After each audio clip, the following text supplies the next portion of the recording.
나왔는데. 장노영 씨 소리 나오나? 근데 동네가 혹시 소리가 지금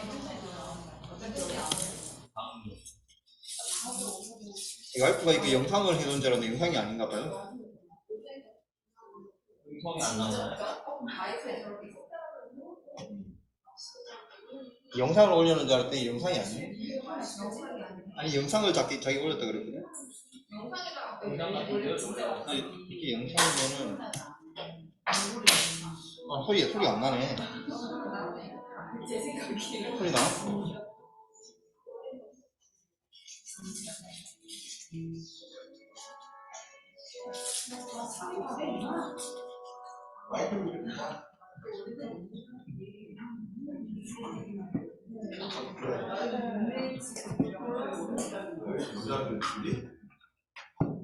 쌍둥이.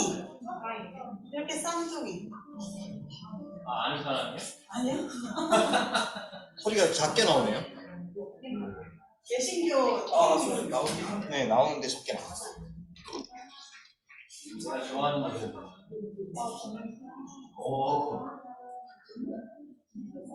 그림이 맨날 저거 Q&A 한 명은 이름이 한 명이고 하나는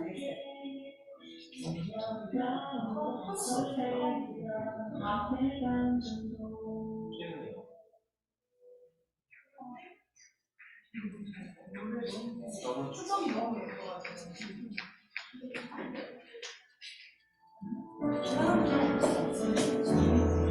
난 이제 잠들겠소.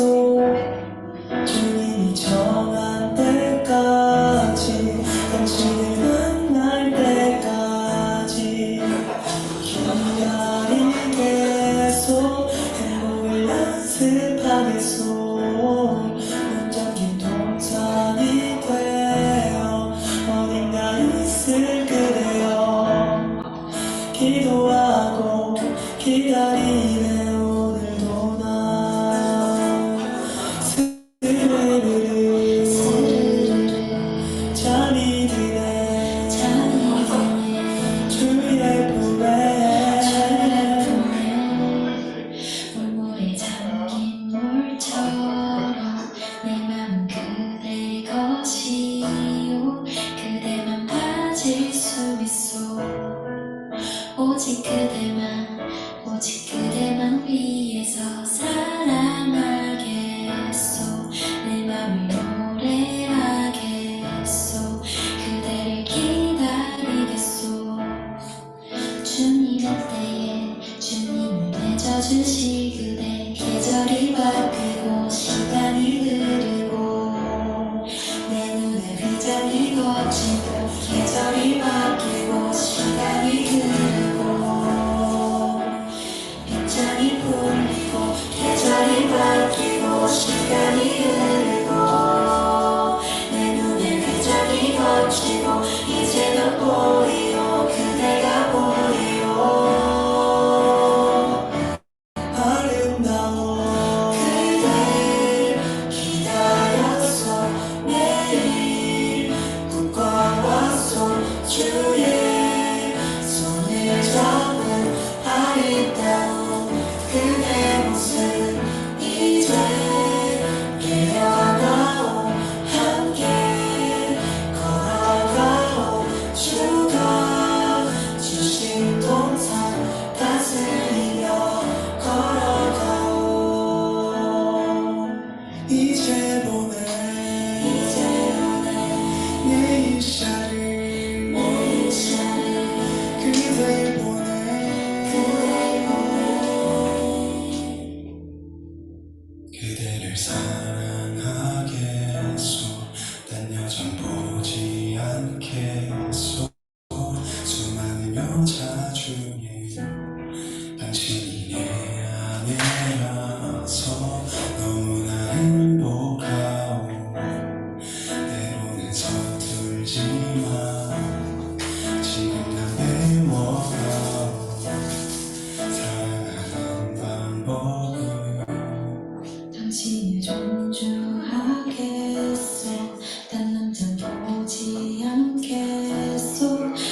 시간 속에서 지금 내 앞에 있는 그대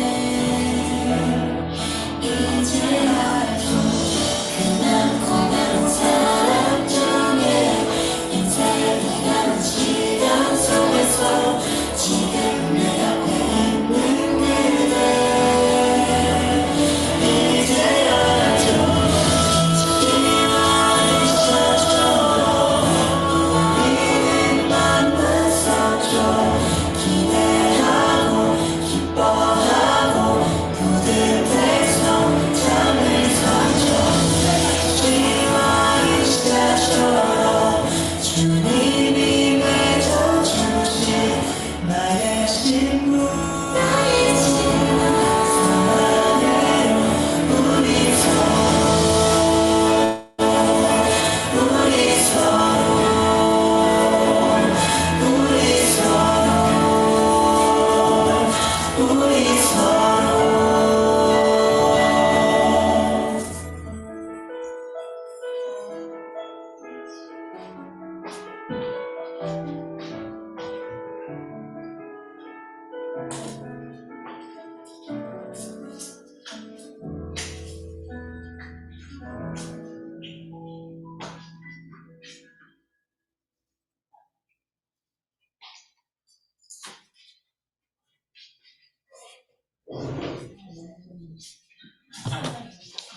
아, 좋네요. 저도 딴 여자를 보지 않겠습니다. 저는 제 아내 말고는 여자로 보이질 않아요. 좋아가 드시는데요. 당연히 한마디 해야겠는데. 우리 시간이 늦었어. 아니, 자, 우리 아마 여러분들이 가장 관심 있고 기대하는 강의가 아닌가 싶습니다. 우리 정윤진 집사님은 제 1년 선배, 서울36고등학교 하늘 같은 선배님입니다. 우리 큰 박수로 환영해 주시기 바랍니다.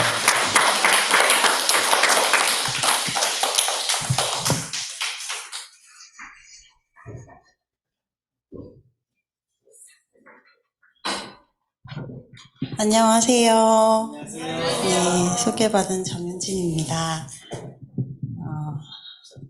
오늘 강의가 너무 좋아가지고 저도 아까 김 수장님 말씀하신 것처럼 SYL 교육이라는 거를 여기 와서 알게 해가지고 사실 내가 이거를 받아야 되는 입장인데 여기 와서 이게 괜찮은 건가, 이 자격이 되는 건가 사실 이런 생각을 조금 했거든요. 근데 이제 또 맡겨주신 시간이기 때문에 아까 말씀 주신 것처럼 맡겨주신 사역이라고 생각하고 또 이 시간에 함께 나누도록 하겠습니다. 오늘 저는 짝꿍 찾기, 우리 그리스도인 청년들의 연애와 결혼에 대해서 같이 이야기를 해보도록 하겠습니다. 강의라고 하기는 좀 부끄러운 내용이지만 저의 경험들을 토대로 저의 연애와 결혼 그리고 청년들의 연애와 결혼에 대한 이야기를 나눠보려고 합니다. 오늘 아까 가치에 관한 수업을 할 때 사명선언문 적으셨잖아요. 근데 사실 저의 사명선언문에는 나와 내 가족의 모습을 통해 참된 그리스도인 가족의 모습을 보여준다라고 적혀 있어요. 그 대상에는 이제 젊은이들, 나보다 조금 어린 또래들, 또 외국인들 이렇게 적혀 있거든요. 근데 이 시간을 준비하면서 그런 제 사명을 이루는 일에 더 가까이 갈 수 있는 이 기회를 주신 거구나 이런 생각을 하면서 제가 감사하게 됐습니다. 이 그림이 뭐죠? 네, 스위치, 버튼이죠. 제가 내용을 시작하기에 앞서서 드릴 말씀이 양해를 구하는 말씀입니다. 저는 좀 눈물 버튼이 좀 많아요. 그래서 아무 때서나 막 터지기 때문에 아까도 찬양을 들으면서 혼자 막 벌써 감동해서 막 울었거든요. 근데 이제 슬플 때, 뭐 속상할 때, 화날 때 남들이 다 우는 그 시간은 저도 똑같이 울지만 그거 말고 막 되게 웃기는 장면에서도 혼자 막 안에서 감동이 막 뭉클뭉클해가지고 막 울게 되는데 오늘도 언제 터질지 몰라서 제가 미리 양해를 구합니다. 그래서 울지 않을 수 있으면 더 좋겠지만 안 그럴 것 같습니다. 여러 번 터질 것 같습니다.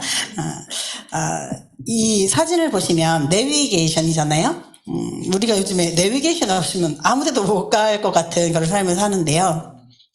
저희 부부의 삶이 절대 완벽한 부부의 삶이라고 말할 수 없습니다. 또 저희 부부의 삶이 최고 이상적인 삶이라서 저희를 불러주신 것이 아니라는 것 또한 알고 있습니다. 다만 저희들의 삶 가운데서 실수하고 넘어졌던 과정, 그 과정들을 통해서 경험하고 깨달은 하나님을 여러분들에게 전달하라고 불러주신 거라고 생각합니다. 요즘 새로 지어진 커다란 아파트들을 가면 지하 주차장조차도 무슨 미로며 도시같이 정말 복잡하게 되어 있죠. 그래서 내가 찾아가고자 하는 집을 찾아가려면 표지판을 몇 번을 이렇게 찾아봐야 돼요. 그런데 집주인이 제가 그 집에 간다고 했을 때 지하 주차장 내려와서 왼쪽으로 한 번, 그 다음에 오른쪽으로 한 번, 또 왼쪽으로 한 번 꺾어. 그러면은 우리 집이야. 이렇게 알려주면 표지판을 보지 않고도 왼쪽 한 번, 오른쪽 한 번, 또 왼쪽 하고 바로 그 집 앞에 갈 수 있거든요. 그래서 저도 제가 지금 여러분들에게 이 자리에 서서 여러분들 드리는 말씀이 약간 그런 목적이라고 생각해요. 나는 이렇게 지나와 봤더니 그 길 이렇게 찾아오니까 좀 쉽더라 하는 그 말씀을 전해드리는 시간이라고 생각을 합니다. 첫 번째 질문을 한번 해볼게요. 결혼해야 될까요? 어떻게 생각하세요? 맞다고 그렇다고 생각하세요? 네. 요즘 결혼하지 않고 혼자 사는 게 낫다라고 하시는 분들이 굉장히 많고, 저희 때만 해도 30대 중반이면 결혼 안 하고 있는 친구들, 왜 이렇게 늦게까지 결혼 안 해? 라고 하지만 요즘은 대다수가 30대 중반에 아직 결혼하지 않은 친구들이 많이 있어요. 근데 성경 말씀에서는 어떤 말들을 하고 있는지 한번 볼게요. 창세기 2장 22절, 24절에 있는 말씀인데요. 여호와 하나님이 아담에게서 취하신 그 갈빗대로 여자를 만드시고 그를 아담에게로 이끌어 오시니 이러므로 남자가 부모를 떠나 그의 아내와 합하여 둘이 한 몸을 이룰지로다. 아까 먼저 들려드린 그 찬미가 이 내용을 가지고 있잖아요. 제목이 이씨가 이샤에게라는 그런 찬양인데요. 결혼은 하나님께서 주신 첫 번째 제도입니다. 하나님께서 그 첫 번째 결혼식을 엄숙히 거행하셨습니다. 이 창세기 2장 22절, 24절에 있는 말씀에 대한 재림교회 주석을 보면 아담이 하나님의 아들이었던 것처럼 하와도 하나님의 딸로 불려진 것이 당연하였다. 그녀의 아버지로서 하나님은 그녀를 아담에게로 인도하였으며 그녀를 아담에게 선물하였다. 이렇게 말씀이 나와 있어요. 그러니까 결혼식장에 가면 신부 입장할 때 신랑 아버지가 신부를 데리고 들어가잖아요. 근데 그게 여기에서 나온 거더라고요. 아버지 하나님이 만들어서 깨어난 하와를 데리고 아담에게 데려다 주신 거예요. 네 아내다라고. 그래서 결혼식장의 그 내용이 그거구나 하고 저도 준비하면서 깨닫게 됐어요. 결혼은 하나님께서 우리를 축복하기 위해서 주신 제도라고 생각합니다. 청년에게 보내는 기별에 보면 가족의 유대는 이 세상의 어떤 것보다 가장 긴밀하고 신성하다. 그것은 인류에게 축복이 되도록 계획된 것이다. 라고 적혀 있어요. 결혼은 가족을 만들어가는 과정이잖아요. 그래서 우리 인류에게 축복이 되도록 계획하신 것이라고 여기서 말하고 있습니다. 그런데 바울은 독신하는 것이 좋다고 말했던 적이 있잖아요. 다 들어보셨을 것 같아요. 한 번쯤은. 고린도전서 7장 7절에 있는 말씀인데요. 나는 모든 사람이 나와 같기를 원하노라. 그러나 각각 하나님께 받은 자기의 은사가 있으니 이 사람은 이러하고 저 사람은 저러하니라. 내가 결혼하지 아니한 자들과 과부들에게 이르노니 나와 같이 그냥 지내는 것이 좋도다. 이 말씀을 보고 결혼하지 않고 독신으로 지내는 것이 좋다라고 이해할 수도 있을 것 같아요. 그러라는 건가? 바울은 혼자 독신이었잖아요. 물론 성경에서는 그가 그때 이전부터 독신이었는지 아니면 헤어지고 나서 그 이후에 독신을 유지한 건지는 잘 알 수 없다라고 이야기를 하는데요. 이 부분에 대해서 설명한 재림교회 주석을 제가 찾아봤어요. 결혼을 하느냐 마느냐의 문제에서 모든 사람이 똑같지 않다는 사실에 대한 승인이 나와 있다. 독신으로 살면서 결혼하지 않고도 만족스러운 삶을 살 수 있는 능력을 지닌 사람도 있다. 이 땅에서 평범한 삶의 방식을 따르기를 선호해서 결혼하는 사람들도 있다. 주님은 그분의 권명과 일치되게 실행하는 한 두 방식 모두를 허가하신다. 그러니까 꼭 결혼해라, 꼭 하지 마라 이게 아니라 하나님께서 주신 그 권명과 일치될 때 그때 은사에 맞게 결혼을 할 수도 독신으로 살 수도 있다는 거죠. 요즘 인터넷상의 기사들 가운데 부부들에 관한 거, 이혼에 관한 거, 가정 불화에 관한 그런 것들이 많이 나타나요. 근데 그런 글을 읽다 보면 댓글에 사람들이 막 댓글을 달잖아요. 댓글이 혼자 벌어먹기도 쉽지 않은데 가족을 꼭 이렇게 만들어야 되냐. 그래서 양가 가족까지 신경 써가면서 살아야 되냐. 그럴 바에 혼자 사는 게 낫겠다. 말도 안 되게 이상한 사람이랑 사느니 혼자 사는 게 낫겠다. 또는 나이 들어서 맞지 않는 시댁 혹은 처가 식구 때문에 스트레스 받느니 혼자 살겠다. 이런 류의 답글들이 되게 많아요. 근데 이들이 혼자 사는 게 낫겠다라고 하는 이유가 하나님의 권면과 일치되기 때문에 혼자 살겠다 이게 아닌 거잖아요.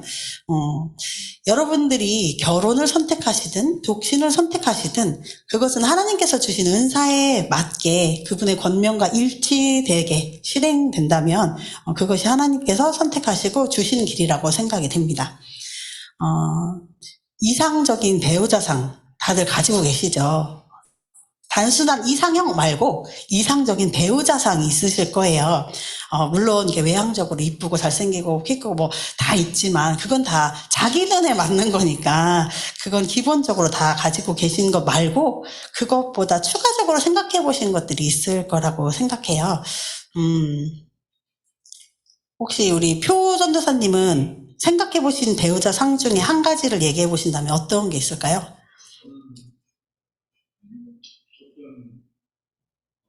자기 주관이 좀 뚜렷한 자기 주관이 뚜렷한. 혹시 본인이 좀 우유부단하세요? 그런 거 제가 반대의 모습을 보면 친구 관계나 이런 데서 굉장히 답답함을 상대가 너무 우유부단하면, 그러시구나. 맞아요. 자기가 이제 가지고 있는 이 배우자 상이니까, 이거는 우리가 뭐라고 할 수 있는 게 아니거든. 우리 임 선교사님은 어떤 배우자 상을 가지고 계세요? 저는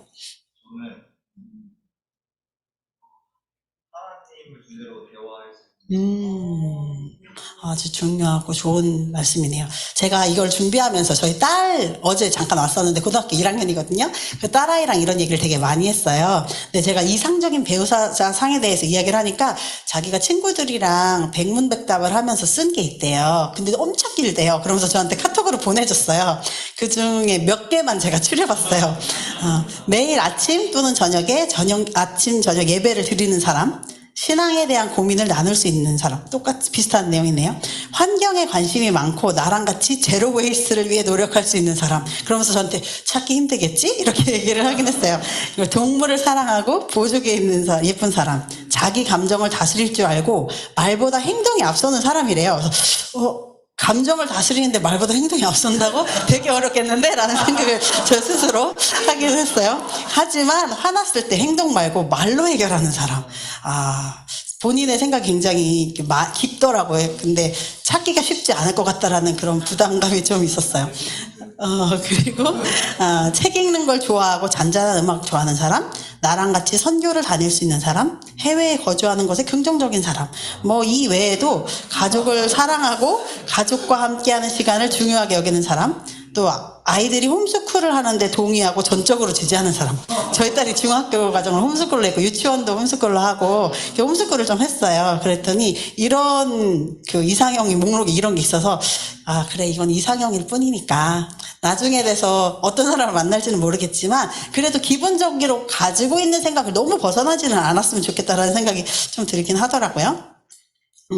청년에게 보내는 기별 마지막 장에는 구혼과 결혼에 대한 말씀이 있는데 그 내용 가운데 젊은이들이 찾아야 할 이상적인 배우자의 모습을 제시해 주신 게 있어서 제가 좀 찾아봤어요. 먼저 기도하는 마음으로 그분의 말씀을 연구하라. 그런 지도 아래 젊은 여자가 이제 찾아야 될 남자 이상형이에요.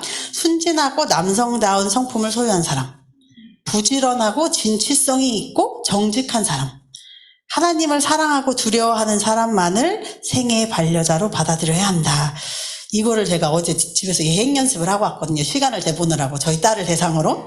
그러면서 제가 아빠는 부지런한가? 뭐 이렇게 우리 둘이서 잠깐 얘기를 했는데 이게 남성상이래요. 우리가 바라봐야 할.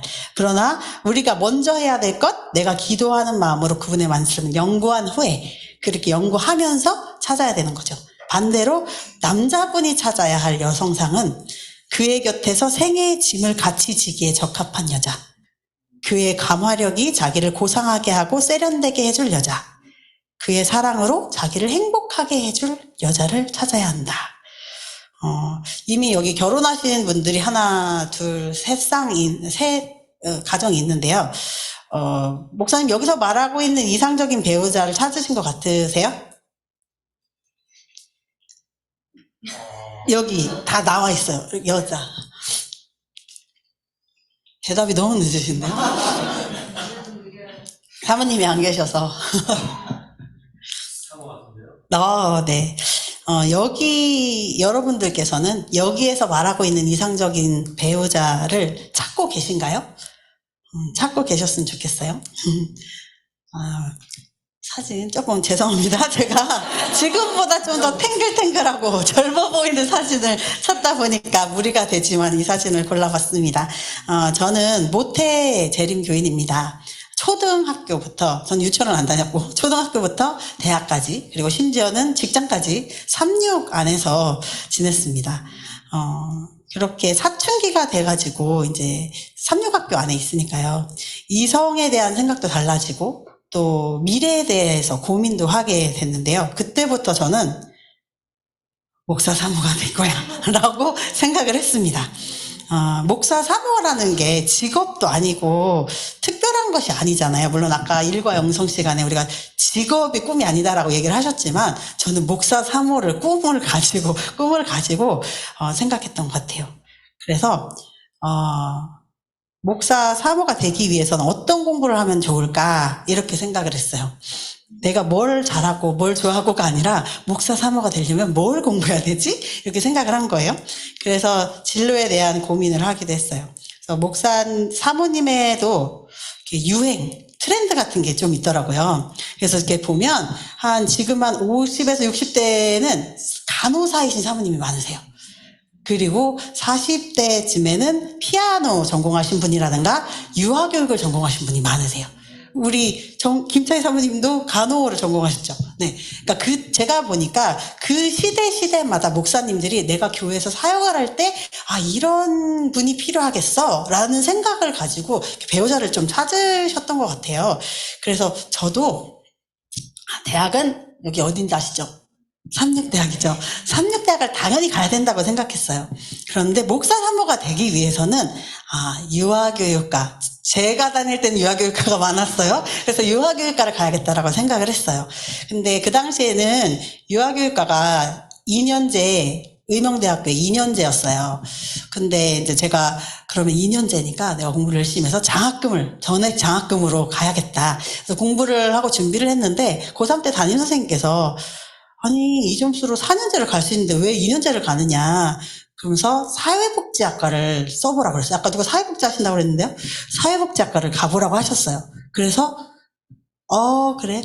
제가 원래 그 유아교육과를 목표로 한 것 중에 하나가 나중에 목사 사모가 되면, 그때는 이런 목회나 합회, 연합회 시스템 이런 걸 몰랐어요. 그냥 목사님이 원하면 다 하는 건 줄 알았어요. 그래서 교회 옆에다가 보육원을 하나 지어가지고 거기서 부모가 없는 영아들을 키우면서 안식일 저녁, 금요일이 되면 각 가정에 연결되어서 자매 결혼을 미리 해놓고 금요일 저녁에 각각 연결된 자매 결혼된 가정의 아이들을 보내는 거예요. 그래서 그 아이들이 가정에서 안식일을 보내는 거를, 어떻게 행복한 안식일을 보낼 수 있는지 그런 신앙교육을 해줘야겠다라는 생각을 제가 나름 가지고 있었어요. 그래서 유아교육과를 원래 생각했던 거거든요. 근데 사회복지학과를 제안을 하시니까 당황했다가 보육원 뭐 비슷하게 연결되겠네 라는 생각으로 사회복지학과를 가야겠다라는 생각을 해서 사회복지학과 4년제 사회복지학과를 가게 됐습니다. 제 대학 시절 사진이에요. 저는 이렇게 사회복지학과에 진학했고 또 성실하게 공부를 했고 또 오약봉에서 열심히 기도하고 또 대학의 동아리는 AY 종교부 동아리를 활동을 했어요. 그리고 미팅이라고는 신학생들이랑 하는 바이블 미팅, 그게 제가 해본 미팅의 전부입니다. 그런 생활을 했습니다. 오야뽕에서 기도할 때는 목사 사모가 되고 싶었잖아요. 그래서 계속 그걸 위해서 기도했어요. 그래서 언제 응답이 될 건지에 대해서 궁금해하면서 저에게 약간 이렇게 관심을 보이시는 신학과생분들이 많았어요. 오빠들도 있고 막 그러면 저 사람이 내 기도의 응답인가?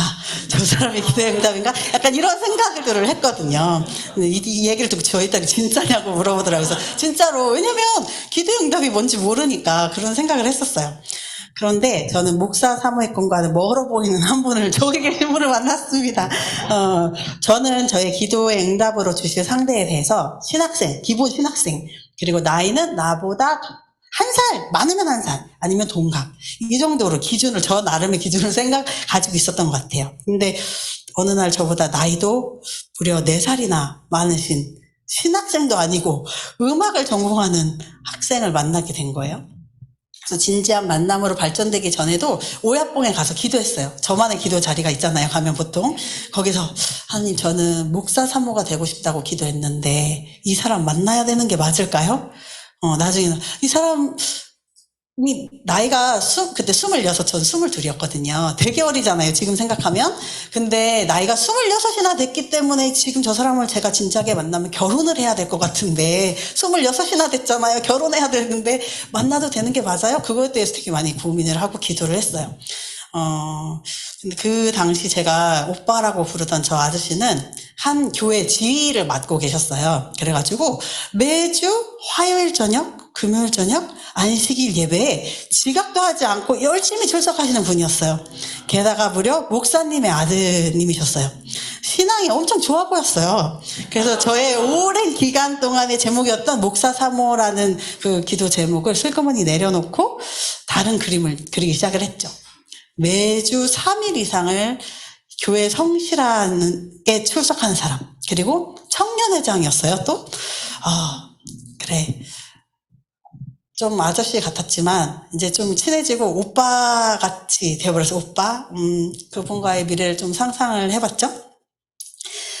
여기까지의 저의 짧은 연애가 시작되기 전 연애 스토리에서 부족했던 점이 있다면 뭘까요? 또는 잘못된 점이 있었다면 뭘까요? 제가 가졌던 꿈이 혹시 잘못된 것이었을까요?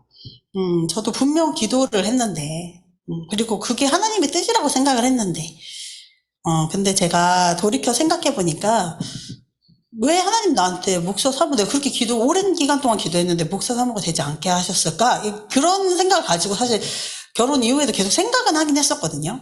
근데 생각해 보니까 제가 하나님의 뜻을 구하기보다 나의 뜻을 요구하는 기도를 했던 것 같더라고요.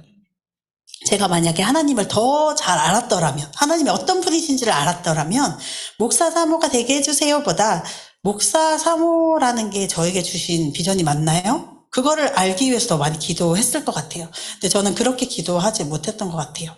시간이 지나고서 깨달았죠. 제가 목사 사모가 되고 싶어라고 생각했던 그 꿈은 저의 교만한 생각으로부터 왔다는 거예요. 제가 터졌네요. 나 정도면 신앙이 좋은 사람이야.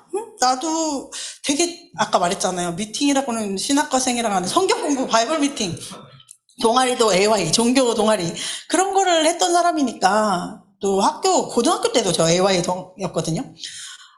나의 신앙은 괜찮은 사람이라고 생각했던 것 같아요. 그렇기 때문에 내 수준에 맞추려면 목사 사모 정도는 해야지라고 저 스스로 생각했던 것 같아요.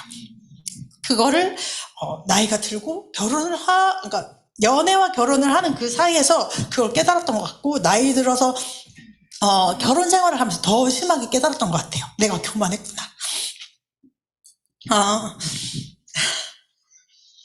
기도하는 마음으로 그분의 말씀을 연구하라. 그와 같은 지도 아래 젊은 여자는 순진하고 남성다운 성품을 소유한 사람, 부지런하고 진취성 있고 정직한 사람, 하나님을 사랑하고 두려워하는 사람만을 생애의 반려자로 받아들여야 한다. 제가 연애할 때 그 오빠는 거기에 부합하는 사람이라고 제가 생각했던 거예요. 물론 그게 완전히 전혀 아니었던 사람이었어요, 이 말이 아니라, 저도 연애를 하다 보면 눈에 콩깍지가 끼인다고 하죠. 내가 보고 싶은 대로 보는 거예요. 남들이 아무리 뭐라고 해도 내가 보고 싶은 대로 보는 거죠. 그러니까 다 이런 조건에 합한 사람이라고 저 스스로가 생각했던 것 같아요.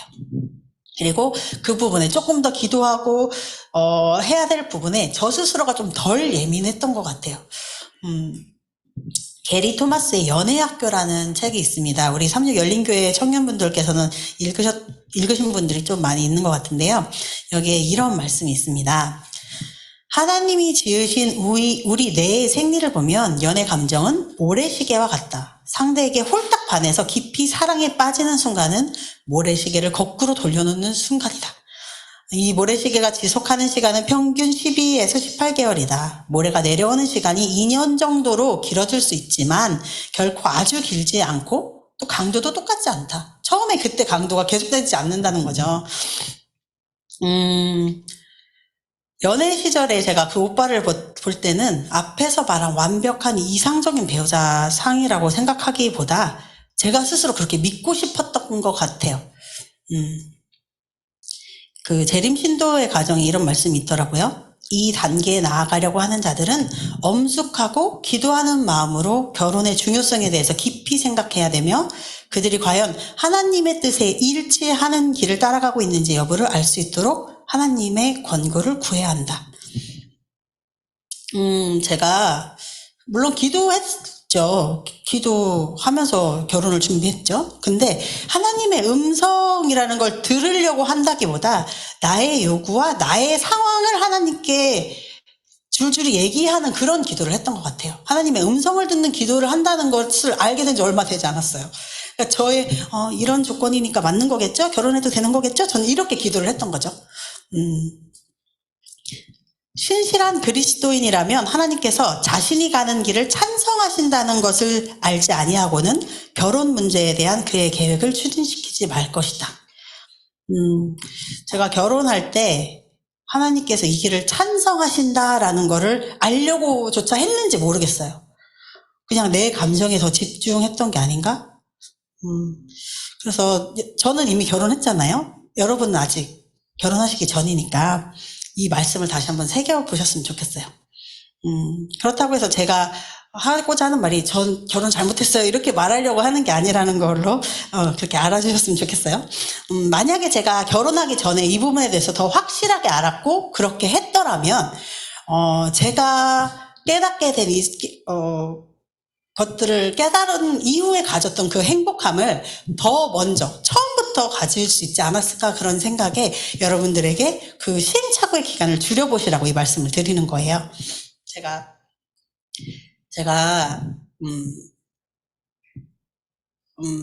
CGN TV의 새롭게 하소서라는 간증 프로그램 보는 걸 좋아해요. 근데 거기에서 한번 어떤 분이 나오셨는데 그분의 간증을 듣다가 그 주영훈 리더가 그 MC가 하나님의 내비게이션은 선교사님은 내비게이션에 최단거리를 찍으셨는데 하나님은 최장거리로 가게 하셨네요. 이런 말을 하시더라고요. 그래서 돌고 돌아서 목적지에 가게 하셨다. 그 과정을 통해서 여러분이 당신이 뭘 깨닫게 하셨구나 이 얘기를 하셨는데 저는 오늘 이걸 준비하면서 하나님의 추천 경로는 최단시간 무료 고속도로 하나님이 알려주신 대로 가면 금방 가는 건데 내가 선택한 건 최장시간으로 가는 국도였어요. 그것도 돈 많이 내면서 가는. 그래서 그거를 여러분들에게 알려드리고 싶어서 오늘 이 시간에 계속 준비하면서 생각을 했던 것 같아요. 그렇다면 믿지 않는 배우자에 대해서는 어떻게 생각해야 될까? 사실 우리 재림 청년들이 교회 안에서 배우자 찾기가 쉽지 않아요 라는 말을 많이 해요. 특히 여자 청년들은 정말 찾기 쉽지 않죠. 남자들이 없어요. 있으면 전도사님이에요. 근데 전도사님 너무 부담돼요. 근데 남자 청년들은 웬만해서 내가 생각하는 그 신앙의 어느 그 선까지 가 있는 청년들이 없는 것 같고 찾기가 되게 힘든 생각을 많이 하는데 그렇다 보니까 신앙 배경이 없는 이성을 만나는 경우가 많아요. 그래서 제가 이따가 잠깐 말씀드리겠지만 제가 결혼을 일찍 한 편이에요. 꽤 일찍 했어요. 그래서 주변 친구들은 제가 아이를 낳고 키우는 동안까지 결혼 안 한 친구들이 많았거든요. 그래서 빨리 결혼해야지 결혼하면 좋아 막 제가 이렇게 얘기를 하면 야, 신앙하는 남자가 없어. 막 이렇게 얘기를 해요. 그래서 야, 그래도 교인 남자 만나야 돼. 그러면 야, 교인 중에 이상한 남자들이 더 많아. 막 이렇게 얘기를 하는 거예요. 교회 안 다니는 애들이 더 괜찮대요. 그래서 그 얘기를 들으면서 그럴 수도 있지. 이렇게 얘기를 했는데 그게 참 쉽지 않더라고요. 그래서 지금 짝을 찾고 계시는 분들도 아마 다 그런 생각을 할 거예요. 그래서 신앙 안에서 또 자기 신앙을, 서로의 신앙 상태를 성장시켜 줄 수 있는 또 짝을 찾아서 결혼하시는 분들도 또 종종 있잖아요. 어떻게 해야 될까 이렇게 고민이 되실 거예요. 바울이 고린도 교회에 보낸 편지에 이런 말씀이 있습니다. 어떤 여자에게 믿지 아니하는 남편이 있어 아내와 함께 살기를 좋아하거든 그 남편을 버리지 말라. 믿지 아니하는 남편이 아내로 말미암아 거룩하게 되고 믿지 아니하는 아내가 남편으로 말미암아 거룩하게 되나니 그렇지 아니하면 너희 자녀도 깨끗하지 못하리라. 그러나 이제 거룩하리라. 아내 된 자여 내가 남편을 구원할는지 어찌 알 수 있으며 남편 된 자여 내가 내 아내를 구원할는지 어찌 알 수 있으리요. 믿지 않는 아내가 혹은 남편이 믿는 사람을 만나서 그 사람 때문에 거룩하게 되거나 구원받을 수도 있다라고 말씀하고 계시죠. 그렇다면 믿지 않는 자와의 결혼이 긍정적인 걸까요? 누군가를 구원할 수 있는 좋은 기회잖아요. 제가 자녀가 셋인데 자기가 아이를 낳을 때마다 저희 교회 장로님께서 해주시던 기도가 뭐냐면 하나님 저희 교회에 자연적 성장을 하게 해주셔서 감사합니다 라고 이렇게 기도하신 적이 있었어요. 자연적 교인 증가가 생겼다고 자녀를 낳아서 그런 말씀을 하신 적이 있었는데 내가 결혼을 함으로 누군가를 구원해서 우리 교회가 성장할 수 있게 하나님의 나라가 성장할 수 있게 하면 좋은 거잖아요. 고린도전서 7장에 있는 말씀이었는데요. 고린도 후서 6장 14절의 말씀을 보겠습니다. 너희는 믿지 않는 자와 멍에를 같이 매지 말라. 의와 불법이 어찌 함께하며 빛과 어둠이 어찌 사귀며. 많이 들어보신 말씀이죠. 그래서 이 말씀을 기반으로 믿는 사람을 만나야 된다라고 목사님들 많이 말씀하시잖아요. 근데 또 조금 전에 고린도전서 7장의 13절부터 말씀이었는데 39절에 이런 말씀이 또 있어요. 아내는 그 남편이 살아있는 동안에 매여 있다가 남편이 죽으면 자유로워 자기 뜻대로 시집갈 것이나 주 안에서만 할 것이니라. 좀 전에는 믿지 않는 배우자가 믿는 배우자로 인해서 구원받을 수도 있다, 거룩하게 될 수 있다라고 말씀을 하셨는데 또 같은 장에서 밑에 보니까 시집가는 일에 대해서 주 안에서만 하라고 또 말씀을 하셔요. 그래서 다시 잘 읽어보니까 앞에 있던 말씀은 이미 결혼을 한 사람, 더 이상 어떻게 할 수 없어요. 그런 사람에게는 너를 통해서 구원받을 수도 있다. 그러니까 남편이 또 원하고 살기를 원하니까 잘 살아라. 하지만 나를 통해서 구원받게 해주려면 내가 하나님 안에서 잘 성장해야 되잖아요. 바르게 서 있어야 하고. 그래서 그게 중요한 거였고 39절은 이미 남편이 죽었어요. 사별을 한 거죠. 나에게 새로운 기회가 주어진 거예요. 이미 자유가 돼서. 새로운 기회가 주어져서 또 다시 결혼을 해야 한다면 주 안에서만 하라고 이렇게 얘기를 하고 계십니다. 그래서 믿는 자와 믿는 자가 결혼을 할 수도 있고 믿지 않는 자와 믿는 자가 결혼을 할 수도 있죠. 제 개인적으로도 주변에 믿지 않는 분하고 결혼하신 분들을 가끔 봐요. 근데 그 가운데는 정말로 믿는 사람하고 결혼해서 교회 안에서 믿음이 성장하고 하나님을 발견해서 구원에 이르는 분들도 많이 있어요. 반면에 믿지 않는 배우자를 만나서 내가 믿는 사람이었는데 믿지 않는 자의 배우자의 영향으로 내가 교회를 떠나는 경우의 사람들도 많이 봐요. 또는 둘 다 믿는 사람인데 둘 다 같이 성장하거나 둘 다 같이 교회를 떠나거나 하는 경우도 많이 보거든요.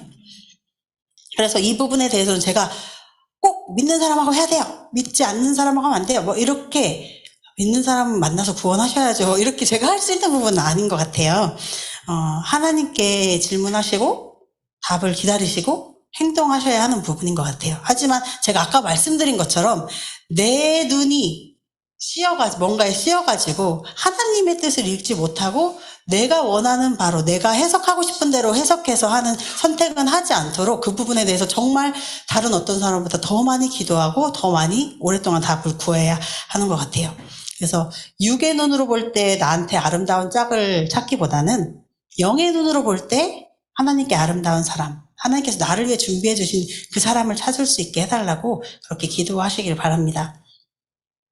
하나님의 최단거리를 찾아가기 위해서 어떤 짝꿍을 구해야 할까 생각하다가 정리를 해봤어요.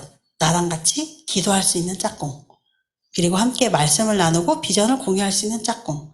근데 제가 돌이켜보면 저의 연애 시절에 저희가 만나서 막 기도하고 이런 거 안 했던 것 같아요.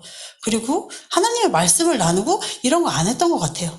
그래서 그게 너무 후회가 되는 것 같아요. 그때 우리가 그렇게 했더라면 더 일찍 우리가 하나님 안에서 더 행복하고 서로 맞춰가는, 조율해가는 과정에서도 그 부분이 더 쉽게 되지 않았을까. 그게 서로에게 은혜가 또 되지 않았을까. 이런 생각이 들었습니다. 그래서 하나님의 큰 그림 안에서 여러분들 각자를 위해서 준비하신 그런 짝을 만나실 수 있었으면 좋겠어요. 지금까지는 제가 연애에 관련된 이야기를 했는데요. 이제는 결혼에 관한 저의 경험을 기반으로 또 다른 이야기를 나눠보도록 하겠습니다. 그래서 더 나은 부부가 되기 위해서 어떤 노력을 해야 될까? 혼자서 노력하면 안 되잖아요. 서로 노력해야 되는 거잖아요. 그래서 어떤 노력을 할 수 있을까를 함께 이야기해 보도록 하겠습니다. 질문인데요. 여러분이 아직 결혼을 안 하신 분들이 많지만 결혼하고 10년 후에 주변에서 여러분의 커플을 보고 뭐라고 이야기했으면 좋겠는지 한번 생각해 보셨으면 좋겠어요. 저 커플은 맨날 싸워. 저 커플은 맨날 못 잡아먹어서 안달이야. 이런 말을 듣고 싶은지, 저 커플은 너무 행복해 보여. 나도 저런 커플이 되고 싶어. 이런 이야기를 듣고 싶으신지, 여러분이 원하는 이상적인 관계를 제가 드린 거기 보면은 이 질문이 있는 데가 있을 거예요. 거기 한번 적어보세요. 없나요? 그게 없고 그 다음 질문이 있네요. 결혼 10년 후에 나는 어떤 대답을 듣고 싶으신지. 감사합니다. 아직 결혼도 안 했는데 결혼 10년으로 여쭤봐서 죄송합니다. 결혼 10년이 어떤 평가 내지는 이야기를 듣고 싶으신지 한번 생각해보고 기록해보셨으면 좋겠어요. 그리고 그 다음 질문은 여러분 인쇄물에 나와 있는 대로 모범적인 부부와 본받고 싶지 않은 부부인데요. 여러분들이 알고 계신 부부 가운데 교회도 좋고 직장도 좋고 이런 데서 모범적인 부부의 예를 한번 생각을 해보세요. 그리고 그분들의 어떤 부분이 좋아서 내가 저분들은 참 모범적이야 라고 생각을 하셨는지를 한번 적어보세요. 제가 중간에 이야기에 나오겠지만 여기 김유주 장로님, 박윤길 집사님 부부를 만난 게 한 10년 정도 전이거든요. 근데 이분들은 정말 모든 교회 합회 행사에 다 가세요. 정말 대단하신 분들이다. 정말 본받을 점이 많은 분들이다. 이런 생각을 되게 많이 했거든요. 그런 것처럼 여러분들도 이렇게 보이는 분들이 있으실 거예요. 어떤 부분이 본받고 싶었는지, 모범적인 부분이라고 생각했는지, 그리고 반대로 절대로 본받고 싶지 않다라고 생각한 부부가 있었다면 그 사람들의 어떤 점이 본받고 싶지 않았는지 그런 걸 생각해 보시고 적어보시면 좋겠어요. 그래서 나중에 여러분들이 가정을 꾸리실 때 나는 이렇게 살지 말아야겠다를 적용하면서 하셨으면 좋겠어요. 자, 사진 풋풋하죠? 제가 아까 어릴 때 결혼했다 그랬잖아요. 제가 25살에 결혼했어요. 그리고 저의 남편은 4살 만났으니까 29살. 19살 같아요. 그분이 안 계셔서 네. 자, 저는 약 3년 정도의 연애를 하고 이분과 결혼을 했습니다. 제가 22살 때 만났는데 그때 대학교 둘 다 4학년이었거든요. 그래서 결혼을 했습니다. 결혼을 하고 나니까 저희가 둘 다 모태 신앙인이었어요. 그러니까 교회 문화를 공유할 수 있는 게 너무 좋은 거예요. 그래가지고 막 여행 갈 때도 차 안에서 어릴 때 듣던 어린이 찬미가 테이프 막 틀어놓고 막 같이 따라 부르고 그러면서 그게 너무 좋고 재밌었거든요.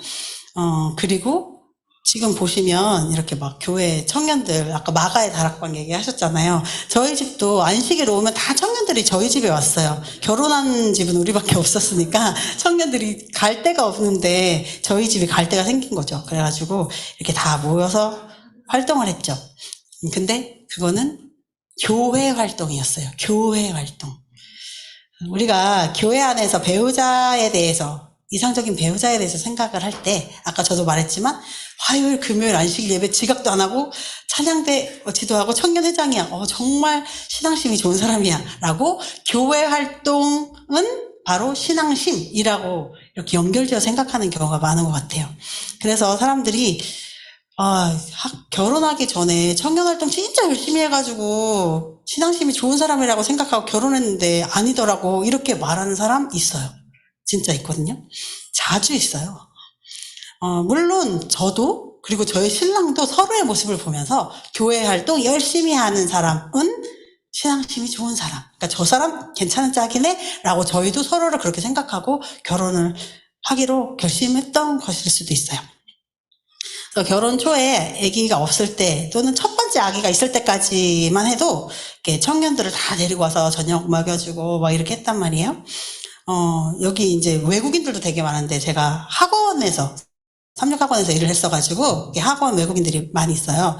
여기 뭐 이태리에서 온 친구도 있고 미국에서 온 친구도 있고 일본 친구도 있고 뉴질랜드 친구도 있고 막 되게 여러 독일 친구도 있고 많은데 항상 저희 집에 오라고 언제든지 오라고 막 이렇게 초대를 해서 같이 밥 먹고 놀고 그랬었는데 이제 시간이 지나고 저도 아기를 낳고 피곤하잖아요.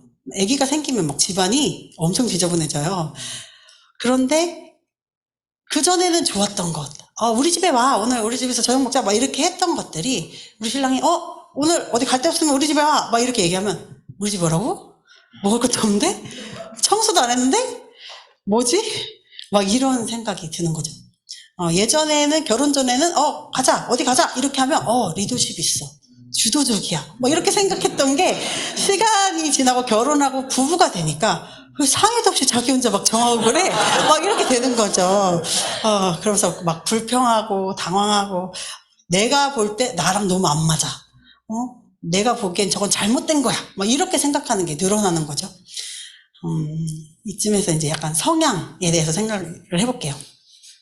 요즘에 대부분의 분들은 MBTI를 다 아시잖아요. 자기 MBTI 거의 다 아시죠? 젊으신 분들은 특히 많이 아시더라고요. 저도 MBTI는 잘 몰라요. 제가 뭔지 저보다 저희 아이들이 저는 맨날 잊어버리고 내 거 뭐지? 그러면 애들이 이렇게 얘기를 해주거든요. 근데 더 나은 부부가 되기 위해서는 서로의 성향을 알 필요가 있는 것 같아요. 그래서 뭐 MBTI든 디스크든 사랑의 언어든 이런 도구들을 통해서 나의 성향과 상대의 성향을 알 수 있다면 서로가 더 아름다운 관계를 맺는 데 도움을 주는 것 같아요. 몇 년 전에 이제 디스크 성향 검사를 해볼 기회가 있었는데요. 여러분들에게도 그 기회를 드리기 위해서 제가 오늘 이 종이를 뽑아왔어요. 지금 앞부분 말고 뒷부분부터 하셔야 되는데요. 각 문항에 1, 2, 3, 4를 다 적으셔야 돼요. 모두가 다 1111, 222가 아니라 1, 2, 3, 4가 골고루 다 들어가야 하고 가장 나의 성향과 비슷한 것이 4점. 그 다음 3, 나랑 제일 안 맞는 게 1이거든요. 그렇게 순서대로 적어보시는 거예요. 적어보시고 점수를 총점을 내보시고 그때 다시 한번 이야기를 계속해 가겠습니다.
이제 잠이 드오 주의 머리맡에 주께 드렸다오 설렘이란 내 감정도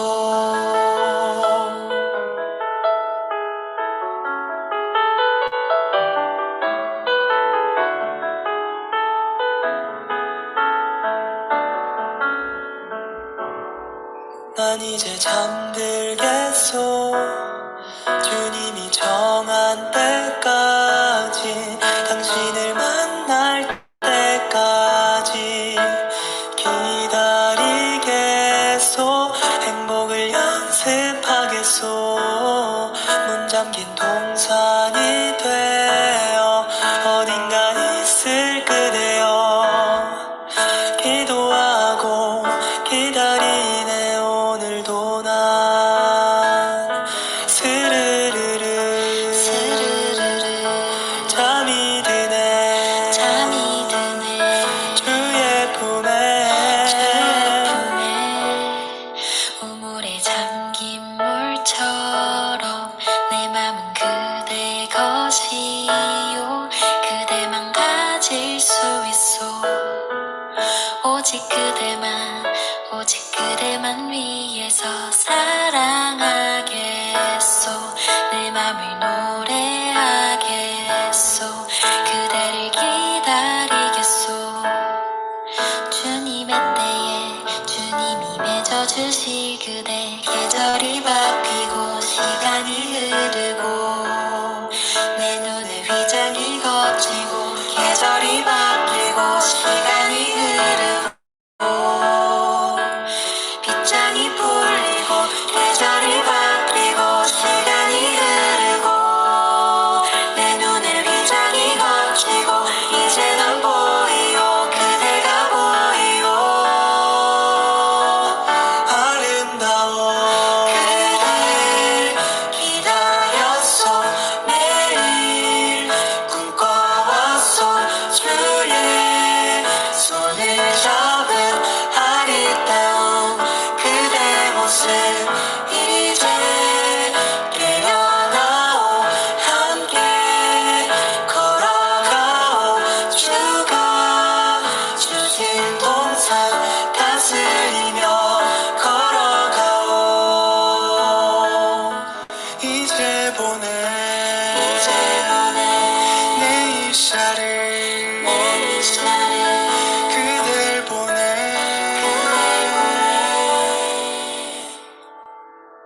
그대를 사랑하겠소 딴 여잔 보지 않겠소 수많은 여자 중에 당신이 내 아내라서 너무나 행복하오 때로는 서툴지만 지금 난 배워가오 사랑하는 방법을 당신을 존중하겠소 딴 남잔 보지 않겠소 그 많은 남자 중에 당신이 내게 와줘서 너무나 감사하오 조금은 어색해도 지금 난 배워가오 사랑받는 방법을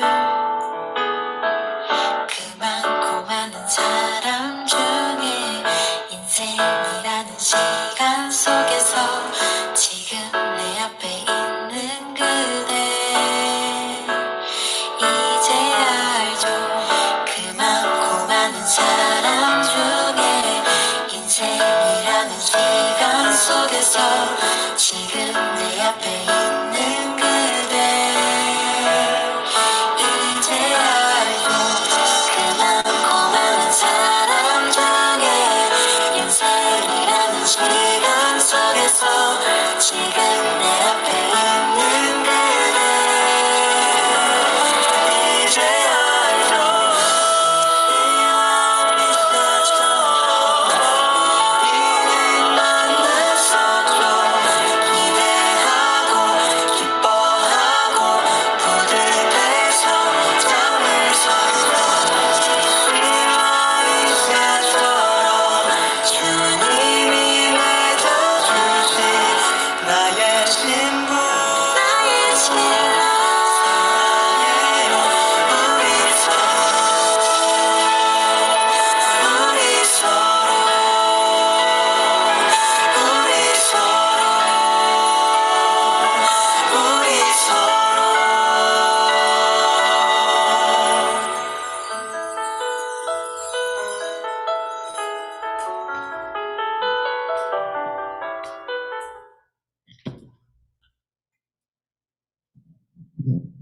어느 정도 다 해보셨나요? 이제 각 항목별로 아래로 쭉 세로로 점수를 합산하셔가지고 맨 밑에 칸에다가 합산된 점수를 적으시면 돼요.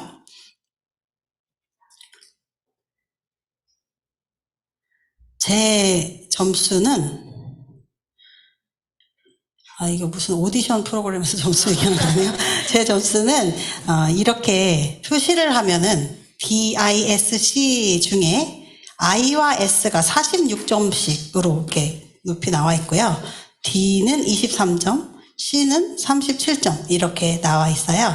그래서 앞 페이지에 있는 데다 이제 점을 찍으셔가지고 이렇게 표시를 해보시면 어떤 성향이 내가 더 높은지를 알 수 있는데요. 보통 D형이 높으신 분들은 주도적이신 분들이 많고, I가 높으신 분들은 관계, 사교적이신 분들이 많고, S가 많으신 분은 안정적인 걸 좋아하시는, 변화를 싫어하시는 분들, C형은 신중형인데요. 이런 부분이 이제 제가 드린 그 자료에 보면 앞 페이지에 이렇게 나와 있어요. 잠깐 보도록 할게요. 제가 제 것을 보니까 저는 점수가 아까 IS가 똑같다고 했잖아요. 근데 이게 약간 그때그때 다르긴 한데 그래도 성향은 거의 비슷하게 나오는 것 같아요. 점수가 몇 점 차이냐일 뿐이지. 저는 I가 항상 높았어요. I나 S가. 근데 지금 그래서 똑같이 IS형이나 SI형이나 이렇게 찾아보면 격려자형 또는 조언자형이에요. 저의 성향이. 그런데 저희 남편은 D하고 I가 좀 높은 분이세요. 몇 점 나오셨어요? 안 하셨어요? D하고 I. 저희가 예전에 다 했던 것들이라서 DI형이 좀 높거든요. 근데 DI형은 여기 보면은 결과지향형 또는 설득자형이라고 ID형이 나오는데 저희 신랑은 DI형이었던 것 같아요. 그러다 보니까 막 먼저 빨리빨리 하고 싶은 거죠. 근데 저는 안정적인 성향이 강해요. 그래가지고 다 깨끗하게 치워놓고 이렇게 준비된 상태로 손님을 불러야 되는데 그냥 가면 되지. 뭐 이런 게 저하고 너무 안 맞았던 거예요. 그래서 저분은 저래서 나는 이래서 그랬던 거구나를 나중에 깨달았어요. 일찍 깨달았으면 더 이해할 수 있었을 텐데 라는 그런 생각이 들더라고요. 근데 그 이후 또 저희가 아까 말씀드렸지만 그 10년 결혼하고 한 10년 후에 우리 김희수 장로님 부부를 만나게 됐어요. 사수회동산 장막부흥에서 만났는데 그때 만나서 저희가 성경 공부를 하는 모임을 만들게 됐어요. 그리고 이제 그때 막 모여가지고 저희 한 3가정이 시작을 했는데 여기저기서 젊은 분들이 성경 공부 나도 하고 싶다 해가지고 모여가지고 그때 처음으로 저희가 부부 세미나라는 걸 해봤어요. 근데 거기서 목사님이 이 5가지 사랑의 언어를 체크를 해봅시다 해가지고 해주셔서 그때 처음으로 부부의 사랑의 언어가 무엇인지를 확인을 할 수 있었는데 모든 사람에게는 사랑을 표현하는 언어가 있는데 그게 여기 나온 5가지이죠. 그래서 그 사랑의 언어로 내가 가진 사랑의 언어로 상대가 이야기해 줄 때 표현해 줄 때 난 지금 저 사람한테 사랑받고 있어 라고 느낀다는 거죠. 근데 거기서 목사님이 그런 얘기를 하시더라고요. 대부분의 남자분들은 스킨십이 제1의 사랑의 언어래요. 근데 끄덕끄덕 하시는 거예요. 저희 신랑도 스킨십이 제1의 사랑의 언어라는 거예요. 그때 처음 알게 됐어요. 그렇구나. 저희 신랑이 이렇게 집에서도 이렇게 가다가 막 뽀뽀해주고 안아주고 막 이런 거 되게 좋아하거든요. 근데 저는 그때부터 왜 그래? 저리 가. 막 이렇게 했어요. 근데 그게 그 사람의 사랑의 언어라는 걸 알았어요. 나를 사랑해주니까 표현해주는 건데 나는 그게 내 사랑의 언어가 아니었기 때문에 그렇게 표현할 때마다 왜 그러냐고 막 핀잔을 줬던 거죠. 그래서 그때 그걸 깨닫고 나서 일부러 저도 안아주면 안아주고 토닥여주고 막 지나가다가 엉덩이도 두드려주고 이렇게 제가 일부러 더 그렇게 하게 됐어요. 그러면서 사랑의 언어, 성향을 좀 더 알게 된다면 서로가 이해할 수 있고 그 사람이 원하는 방식으로 사랑을 표현해 줄 수 있겠구나 그 생각을 조금 하게 됐거든요. 그래서 여러분도 배우자감이 생기신다면 결혼을 앞두신다면 그분들이랑 같이 이런 성향 검사를 한번 해보시고 상대가 어떤 성향인지 알아서 그에 맞춰서 이렇게 사랑을 표현해 주시면 더 좋을 것 같아요. 두 번째는 대화법인데요. 존 가트맨 박사의 대화법을 좀 가지고 와봤어요. 저희가 이렇게 살면서 대화하지 않고 살아갈 수가 없잖아요. 그런데 그 방법이 잘못되어서 서로에게 상처가 되고 오해를 쌓게 하는 경우가 있는 것 같아요. 그래서 부부 사이에서도 아주 중요한데, 얼마 전 제가 이 최성애 박사의 행복 수업이라는 책도 읽고 이제 관련 다큐멘터리를 여러 개 찾아봤어요. 그러면서 거기에 이런 이야기를 했더라고요. 건강한 부부들, 즉 관계의 달인들은 긍정성이 부정성에 비해 평소에는 20배가 높은데 싸울 때조차도 긍정성이 5배가 높다. 이렇게 이야기를 했다는 거예요. 예를 들어보겠습니다. 우리에게는 있을 수 없는 일이겠지만 술 먹고 집에 늦게 들어온 남편한테 아내가 하는 말이에요. 왜 이렇게 술을 많이 마셨어? 요즘 직장일로 많이 힘들어? 근데 아휴, 그렇게 많이 먹으면 안 되지. 내가 내일 아침에 맛있는 당신 좋아하는 콩나물국 끓여줄게. 이렇게 근데 많이 마시는 건 좀 걱정이 되니까 줄여서 마셔. 아니면 좀 횟수를 줄여. 뭐 이렇게 잔소리를 할 수 있어요. 근데 다른 한 사람, 내가 진짜 못 살아. 너만 힘드냐? 돈도 잘 못 벌면서 맨날 이렇게 술이나 처먹고 다니고 이렇게 얘기해. 근데 제가 이거를 말투 때문인가 싶었어요. 그래서 밑에 거를 으이그 내가 못 살아 정말 너만 힘드냐? 이렇게 해봤어요. 근데 그게 아닌 거예요. 말투의 문제가 아니더라고요. 근데 이 표현을 보면 싸울 때조차도 긍정성이 높다라는 게 어떤 표현인지 아시겠죠? 부정적인 표현 방식 중에서도 4가지가 아주 나쁜 것 중에 하나인데 그게 이혼으로 가는 지름길이래요. 그게 이 비난, 방어, 경멸, 담쌓기. 그래서 이게 이렇게 볼 때 어떤 거야? 비난 정도는 알겠는데 경멸도 이해가 돼. 근데 방어 이런 건 뭐지? 약간 이런 생각이 들더라고요. 그래서 제가 예를 조금 가져와 봤어요. 비난은 이런 표현이에요. 넌 어떻게 매번 그러냐? 넌 항상 그렇더라? 도대체 왜 이렇게 해? 절대로 넌 그런 적이 없어. 이렇게. 항상, 매번, 절대, 한 번도 이런 표현이 들어가면 비난을 보통 드러나게 된대요. 그래서 예를 들면 이런 표현인 거죠.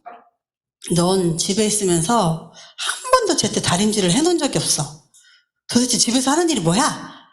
이렇게. 듣기만 해도 기분이 확 나빠져요.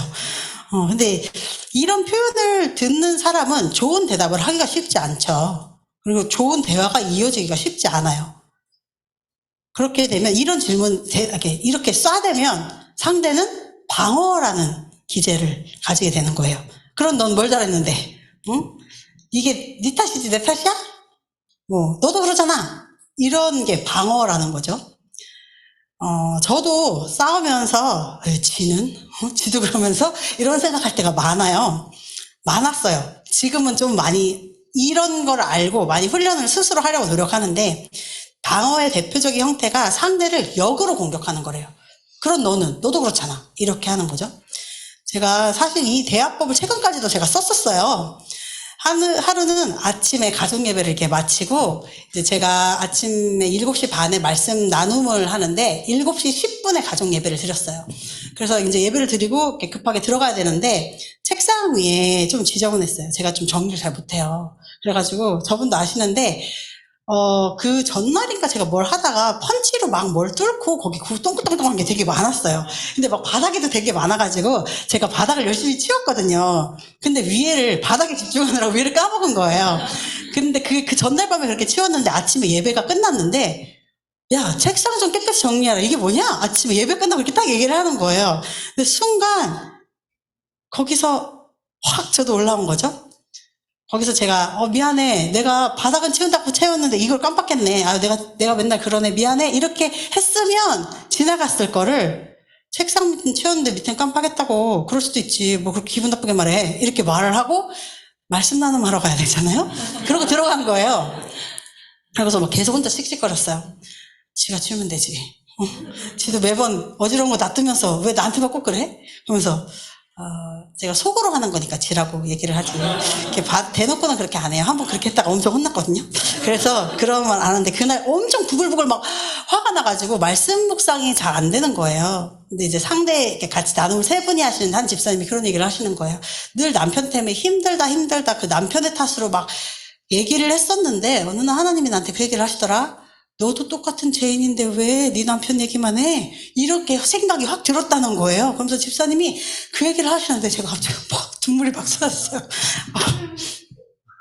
그래서 제가 원인 제공은 내가 했는데 그 사람이 나한테 한 말에만 집중해가지고 너는 안 그래? 왜 그렇게 말해? 이렇게 제가 역으로 공격을 했던 거죠. 그래서 그 말을 듣고 묵상 공동체에서 제가 사실 저 지금 이랬어 이러면서 막 울면서 고백을 하고 그날 기도하고 회개했던 것 같아요. 그러면서 저 스스로 되게 많이 노력을 했어요.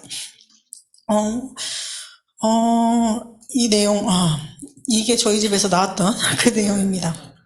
그래서 그 이후로는 상처되지 않게 또는 내가 혹시 기분 나쁘게 들렸더라도 그게 나를 통해서 그게 큰 싸움으로 번지지 않게 하기 위해서 저 스스로가 조금 노력을 하고 있어요.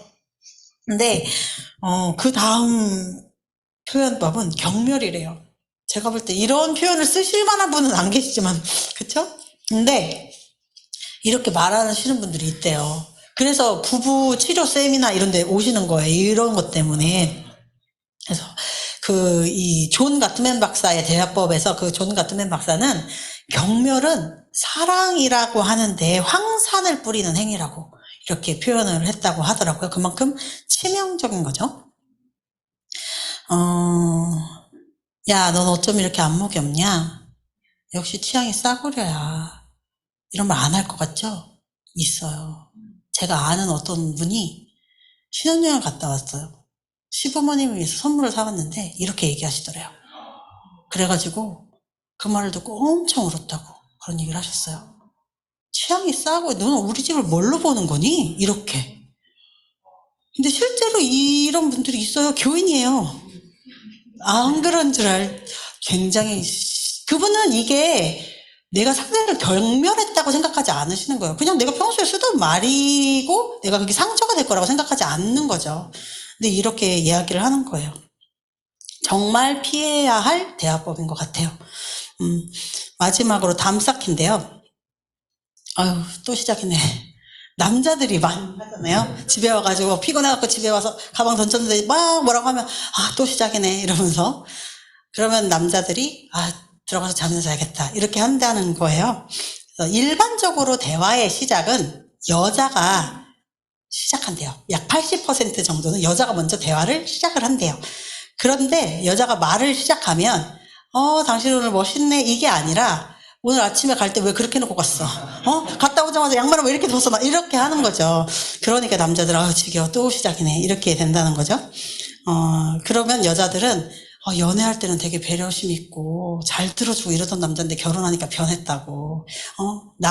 물고기 낚았으니까 이제 밥 안 준다고 막 이런 얘기 하는 거예요. 하지만 이거는 사람이 바뀐 게 아니라 상호작용이 바뀐 거라는 거예요. 여자도 연애할 때는 그 남자에게 오늘 되게 멋있다. 오늘 뭐 해줘서 좋아, 고마워 이렇게 표현을 했는데 결혼하니까 여자도 그렇지 않다는 거죠.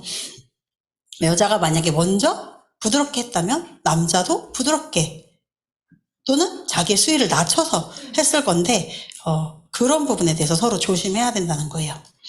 유명하신 강사님이시죠? 이 김미경 강사님의 남녀 생활 탐구라는 세번가시 영상을 저희가 부부 행복 세미나를 하면서 숙제로 들은 적이 있어요. 근데 거기서 그분이 이렇게 얘기하시더라고요. 남자는 하루에 단어 10,000개를 사용한대요. 근데 여자는 25,000개를 사용한대요. 근데 남자가 집에 와서 말을 안 하면 하루 종일 그 10,000개를 다 써가지고 할 말이 없어서 쓸 단어가 없어서 안 쓴다는 거예요. 근데 여자는 집에서 애들하고만 있으니까 쓸 단어가 한정적이잖아요. 단어를 다 못 쓴 거죠. 남자한테 막 쏟는 거예요. 그러면 남자들이 아무 말도 안 하고 피곤해서 리모컨을 돌리며 TV를 보고 있으면 사랑이 식었다. 변했어. 여자가 생긴 게 아닌가 막 이런 상상을 한다는 거예요. 그러면서 대화하지 않는 자는 사랑하지 않는 자라고 여자들이 정의를 내려버린다는 거예요. 그래서 남편이 나랑 대화해주지 않으면 날 사랑하지 않는다라고 생각을 한다는 거죠. 여자로서 약간 공감되는 부분이 있어요. 근데 감사하게도 저희 신랑은 잘 들어주는 편이에요. 듣다가 조는 경우는 있지만 그래도 잘 들어주시는 편이에요. 제가 주로 잠자리에서 이야기를 많이 하거든요. 그럼 잠을 자야 되는데 왜 자꾸 말을 시작하느냐고 얘기를 하지만 아주 공감이 가는 표현이에요. 대화법을 통해서 관계를 회복할 수 있을까요? 관계를 회복할 수 있는 방법이 있다고 합니다. 그게 아까 말한 4가지 그 부정적인 관계 대화법을 바꾸는 건데요. 비난하는 것 대신에 요청하는 거예요. 너는 어떻게 맨날 그러냐 이게 아니라 이것 좀 해주면 안 될까? 라고 얘기를 한다는 거죠. 사실 저도 남편한테 불만이 많았어요. 어떤 때는 신랑이 집에 왔는데 나는 애들이랑 바쁜데 설거지가 저렇게 쌓여있으면 좀 해주면 안 되나?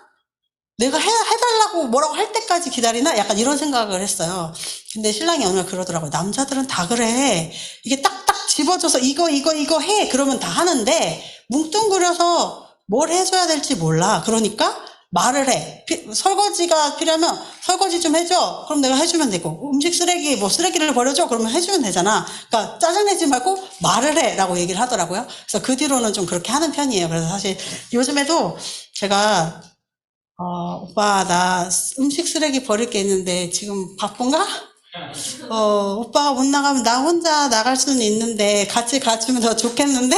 이렇게 하면은 거의 대부분 이렇게 도와주죠. 같이 가주고. 근데 제가 또 혼자는 잘 안 보내요. 그래서 같이. 미안하니까 같이. 이렇게 가는 편이긴 한데, 그런 식으로 하면 거의 거절하지 않고 오케이를 해주죠. 그러니까 비난 대신에 요청을 하는 거죠. 두 번째는 방어 대신에 인정하는 거죠. 아까 제가 설명했던 거. 너는 안 그러냐? 이거 말고, 내가 그랬네? 미안. 이렇게 인정하는 거죠. 그러면 화가 훅 가라앉게 되는 거예요. 5번째는 격려를 호감으로 바꾸는 거. 이건 진짜 쉽지 않거든요. 너나 잘해라. 이런 얘기를 할 때, 충고 고마워. 라고 이렇게 말할 너나 잘해 대신에 충고가 참 고맙네요. 이렇게 쉽지 않은 것 같아요. 그렇지만 노력을 해야 된다는 거죠. 너나 그렇게 살아. 이렇게 하는 것 대신에, 그래, 우리 같이 노력해보자. 이렇게 한다는 거. 사실 이게, 나랑 전혀 관계없는 사람이라면 정말 힘들 것 같아요. 근데 이게 부부라면 그렇게 해야 되는 거라는 거죠. 그래서 그거를 연습하고 훈련을 해야 된다는 거예요. 그리고 담 쌓기 대신에 대화를 하려고 하는 거죠. 남자가 대화를 안 하면, 오늘 피곤하구나. 단어가 없구나. 다 쓰고 왔구나. 그리고 만약에, 남자가 너무 힘들어하면 여자가 고마워. 오늘도 고생했어. 사랑해. 이렇게 말을 해주라는 거예요. 그래서 담 쌓지 않도록 같이 대화를 할 수 있도록 서로 노력하라는 거죠. 그래서 서로를 이해하고 존중하면 행복한 부부의 모습으로 함께 성장할 수 있을 것 같아요. 그래서 더 나은 부부가 되기 위한 3번째 노력은 비전 공유라고 생각을 했습니다. 저 나름대로. 그래서 비전을 같이 공유할 수 있는 그런 부부가 된다면 좋을 것 같은데요. 이게 저희가 아까 사랑의 언어 그 얘기 했잖아요. 한 10년, 결혼하고 10년쯤에 장모님 가정 만나서 성경 공부를 시작했다고. 그때쯤에 저희 아이들의 모습이에요. 저희 가족의 모습. 내가 7살, 5살, 3살 아이들이 어릴 때인데요. 저희가 그 당시 수원에 살았었어요. 그래가지고 이 아이들을 데리고 성경 공부를 하겠다고 한 달에 2번 또는 1번 안식일 날 오후에 수원에서 서울까지 또는 별내까지 왔다가 밤 12시, 새벽 1시 막 이때 집에 가고 이렇게 왔다 갔다 했거든요. 하지만 그 모임이 너무 좋아가지고 사람들도 좋고 말씀도 좋고 너무 좋았는데 시간이 지나니까 그냥 목사님의 좋은 설교를 듣고 좋은 사람들이랑 놀다가 가는 그냥 교회 같아진 거예요. 내가 다니던 교회랑 별반 다른 게 없는 것 같은 거예요. 그렇게 3, 4년 정도 만남을 계속 가졌는데 그 가운데서 기도하는 방법도 배우고 묵상하는 방법도 배웠는데 그게 꾸준히 가지 않았어요. 그러다가 이제 저희 선교단 성경 공부 모임에 지도 목사로 계시던 목사님이 현대원 목사님이셨는데 그 목사님이 이제 그 과정들을 하시면서 이제 제자훈련 교재를 준비하고 계셨는데 이제 제자훈련 교재가 이제 완성이 돼가지고 쪽 교재가 완성이 돼가지고 그때 이제 제자훈련을 한 과씩 이렇게 하기 시작을 했어요. 이게 이제 제자훈련을 하게 될 때쯤에 저희 아이들의 모습이에요. 4학년, 2학년, 뭐 7살. 많이 컸죠? 아까보다. 저희가 모태부터 신앙을 했고, 교회에서 많은 역할을 하면서 지냈지만, 그 당시까지, 제자훈련 하기 전까지 우리의 신앙적인 것 같아 보이던 대화의 주제는 그냥 교회 생활이었어요. 그리고 교회의 사역. 그리고 아이들을 어떻게 신앙 안에서 키울까? 이 정도? 그리고 대부분은 뭐 목사님을 흉본다든가 뭐 기관을 욕한다든가 뭐 이런 내용이었던 거죠. 하지만 이제 제자 훈련을 하고 나서 조금 바뀌었어요. 저의 삶의 방향과 삶의 시선이 좀 바뀌었던 것 같아요. 그래서 저희가 말씀 묵상을 하고 내가 오늘 이 말씀 묵상했는데 거기서 나 이런 거 처음 깨달았어. 이렇게 부부가 이런 얘기를 하는 거예요. 근데 그 전에 그런 게 없었어요. 교인이었는데 모태신앙인이었는데 신앙하는 사람들끼리 만나서 결혼했는데 우리 삶에 그런 게 없었던 거예요. 근데 이 제자 훈련을 하고 나서 그런 생활로 바뀐 거죠. 그리고 말씀 막 서로 얘기하면서 막 울고 막 남편이 막 울고 이 얘기를 어제 했다고 했잖아요. 여행 연습. 저희 딸이 그 얘기를 하더라고요. 아직도 기억나. 그날 교회 갔다 오는데 금요일 저녁에 엄마랑 아빠가 막 차에서 우는 거야 막 이러면서 얘기를 하더라고요. 그때 생애의 빛을 읽고 되게 감동적인 말씀이 있었고 그 구원 막 이런 것에 대해서 너무 감사해서 막 그럼 얘기하면서 막 우는 거예요. 신랑이. 그래서 저도 같이 막 울었거든요. 그래서 그렇게 저의 삶이 변했어요. 그렇게 뭐지? 나 아닌데? 그렇게 그리고 나서 저희가 1년 동안 파키스탄으로 온 가족이 선교 여행을 떠납니다. 사실 그때까지 파키스탄이라는 나라가 어디 있는지도 몰랐어요. 그리고 어떤 곳인지도 몰랐는데, 파키스탄이라고 하는 나라로 선교 여행을 떠난 것은 저기 계신 김희수 장로님 제안 덕분이었습니다. 그곳에서 저희가 1년 동안 초등학교, 중학교, 고등학교, 대학교에서 음악 수업을 진행하고 찬양대를 조직해서 합창을 지도하고 악기를 가르치고 또 제자 훈련도 전수하고 하는 그런 시간을 보냈어요. 그래서 가족이 함께 했기 때문에 더 값지고 은혜로운 경험을 할 수 있었던 것 같아요. 아까 아침에 자기의 가치에 대해서 체크해보라고 하셨잖아요. 저는 1순위가 가족이에요. 그래서 모든 것이 가족 중심으로 제가 좀 생각하는 경향이 있어요. 그래서 이때도 가족이 다 가야 돼. 여행을 할 때 가족이 가야지. 이렇게 생각을 해서 항상 같이 이렇게 생각을 하는데 사실 이때 저희가 정말 감사했던 게 아이들이 함께 갔기 때문에 저희가 거기서 그런 사역을 할 수 있었다라는 생각을 계속 하게 됐어요. 좀 더 어렸을 때, 우리 애들이 더 어렸을 때, 그러면 선교지에서 적응도 더 빨리 하고 생채기도 덜 겪었을 텐데 우리가 왜 일찍 가지 않았을까? 이 생각을 했는데 지나고 보니까 우리 아이들이 이 정도 크지 않았더라면 중학교 1학년, 초등학교 5학년, 3학년이었거든요. 이 정도가 아니었으면 찬양대 아이들이랑 같이 노래할 때 우리 아이들을 딸이 옆에서 시끄럽게 떠들고 막 이랬겠죠. 보채면서. 근데 저희 아이들이 이미 컸기 때문에 각 파트에 들어가서 소프라노 도와주고 테너 도와주고 막 이렇게 해줘가지고 찬양대를 할 수 있었어요. 그리고 이 아이들이 어렸다라면 이 아이들을 캠퍼스에 놔두고 방문을 갈 수가 없었을 거예요. 거기는 캠퍼스 바깥으로 나가는 게 쉽지 않거든요. 위험하고 그래서. 근데 아이들이 이미 컸기 때문에 니들은 놀아 하고 놔두고 나갈 수 있는 그 정도의 수준이 됐던 거죠. 그래서 그때가 하나님이 주신 가장 최고의 시간이었구나 하는 거를 또 깨닫게 되었어요. 보라 형제가 연합하여 동거하며 어찌 그리 선하고 아름다운 곳. 제가 그 1년 동안 파키스탄에서 그것을 경험하고 돌아온 것 같아요. 가족들과 함께 또 남편과 함께 우리가 거기서 사실 되게 많이 싸웠거든요. 근데 돌이켜보면 그것을 통해서 나를 성장하게 해주셨던 것 같아요. 파키스탄에서 1년 이후에 새로운 비전을 가지게 됐는데요. 아까 장모님이 세계 선교 얘기하시면서 목사 하지 마세요 막 이렇게 하셨잖아요. 목회자가 아닌 평신도로 선교 봉사하는 그 계획이 그런 비전을 가지게 됐어요. 그래서 하나님께서 어떻게 저희 부부랑 가족을 인도하시게 될지는 모르지만 그것을 위해서 계속 기도하면서 준비하는 과정에 있는 것 같습니다. 제자 훈련 이전에는 아까 일과 영성 계속 얘기하셨는데 열심히 돈 모아서 나중에 은퇴하면 세계 여행해야지 막 이런 생각을 했단 말이에요. 근데 이제는 나이 들어서 선교지에서 봉사할 수 있게 그것을 위해서 내가 지금 통로로서 주시는 돈 모아서 준비하고 또 그때 돼서 사역할 수 있게 또 다 채워주실 테니까 그걸 위해서 준비를 해야겠다. 그래서 봉사할 수 있었으면 좋겠다라는 생각을 하면서 그날을 보여주시기를 기도하고 서로 그런 이야기를 하면서 지내고 있습니다. 이 사진 저희 부부의 20년, 결혼한 지 20년이거든요. 내년 모습을 모아보았습니다. 저 스스로가 이 사진을 보면서 웃고 있어요. 자주 웃어요. 제가 좋아서 모아놓은 그런 사진인데 이 사진 다 좋아 보이잖아요. 다 웃고 있잖아요. 근데 이 사진이 전부가 아니겠죠. 저희 삶이. 이 사진 어딘가에 어떤 사진 사이엔 싸움도 있고 다툼도 있고 미움도 있고 실망도 있고 짜증도 있습니다. 하지만 처음 만남부터 지금까지를 돌아보면 그 후회되고 부끄럽고 미련 남는 순간도 있지만 지금 이 순간에도 돌아보면 다시 바꾸고 싶지 않은 그런 행복한 삶을 살고 있다고 생각합니다. 물론 돌아가는 길에 또 싸울지도 몰라요. 하지만 그럼에도 불구하고 다시 회복하게 해주실 것이라는 것을 알고 있습니다. 그렇게 또 경험하고 이해하고 성장할 거라고 생각을 하니까요.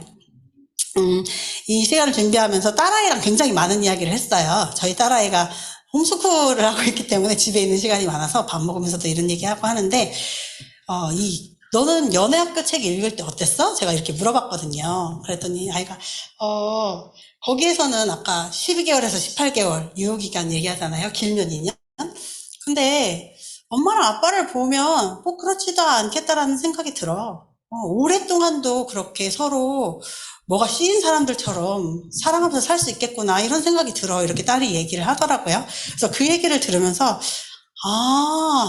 그러면서 제가 딸한테 사랑은 우유 같은 거 같아 이랬어요. 우유? 유통기한이 일주일, 길면 열흘, 잘못 보관하면 금방 썩잖아요. 근데 이거 뭐지? 그런데 그 우유를 어떻게 보관하느냐에 따라서 적절한 습도와 온도를 유지시켜주면 풍미가 깊은 치즈가 되는 거예요. 그렇죠? 그래서 사랑도 어떻게 보존하느냐에 따라서 썩는 우유가 될 것이냐, 풍미가 깊은 치즈가 될 것이냐가 결정되는구나. 그랬더니 우리 딸이 그래, 우유는 치즈가 되면 그 우유의 본연의 맛은 사라지지만 치즈의 고유한 향과 맛이 생기지 이러면서 얘기를 했는데 진짜 우리가 썩는 우유 같은 사랑을 할 것인가 아니면 풍부하고 깊은 맛을 지닌 치즈 같은 사랑을 할 것인가는 내가 결정하는 것 같아요. 그래서 우리의 모든 것을 하나님께 맡기고 내가 순간순간의 결정을 하나님께 맡기면 우유 같은 사랑을 하게 될지 치즈 같은 사랑을 하게 될지 하나님은 우리가 썩는 사랑을 하기 원하지 않으실 거 아니에요. 그래서 그런 치즈 같은 사랑을 여러분이 하셔서 행복한 연애 그리고 행복한 결혼 생활을 하시길 바랍니다. 감사합니다.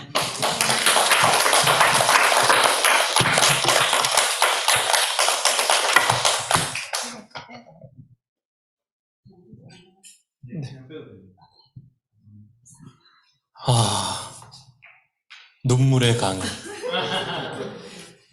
저도 상담학을 공부하고 강의도 하고 하지만 어떤 전문가의 강의보다 너무나도 좋았던 시간이었습니다. 자, 우리 세 분씩 그룹을 좀 만드셔서 나누는 시간 5분 갖고요. 5분 또 휴식 시간 갖도록 하겠습니다.